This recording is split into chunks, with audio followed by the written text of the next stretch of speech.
লন্ডনে উন্নত চিকিৎসা শেষে 4 মাস পর আজ মঙ্গলবার দেশে ফিরছেন বিএনপি চেয়ারপারসন ও সাবেক প্রধানমন্ত্রী খালেদা জিয়া। তার আগমনকে ঘিরে বিমানবন্দর থেকে তার গুলশানের বাসভবন ফিরোজা পর্যন্ত রয়েছে কঠোর নিরাপত্তা ব্যবস্থা।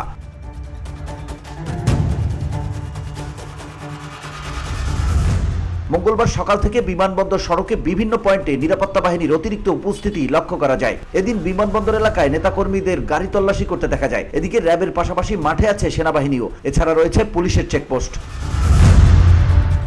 এদিকে বিএনপির মিডিয়া সেলের সদস্য সাইরুল কবির খান জানিয়েছেন, খালেদা জিয়ার বিমানবন্দর থেকে গুলশানের বাসভবন ফিরোজা পর্যন্ত যাত্রাপথে নেওয়া হবে নিশ্চিদ্র নিরাপত্তা ব্যবস্থা। নেতাকর্মীদের জন্য দেওয়া হয়েছে কঠোর নির্দেশনা। নেতাকর্মীরা বিমানবন্দর বা চেয়ারপারসনের বাসভবনে প্রবেশ করতে পারবে না। তাদের বলা হয়েছে জাতীয় ও দলীয় পতাকা হাতে রাস্তার পাশে দাঁড়িয়ে নেত্রীকে অভ্যর্থনা জানাতে। এছাড়া খালেদা জিয়ার গাড়িবহরের সঙ্গে মোটরসাইকেল বা হেঁটে চলার ওপরও নিষেধাজ্ঞা জারি করা হয়েছে।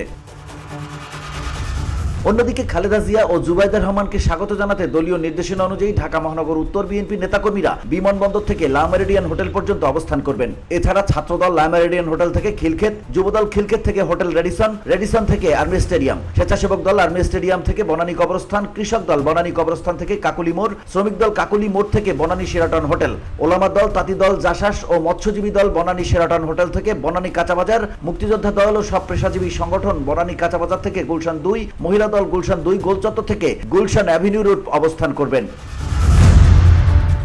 VOD Bangla news desk.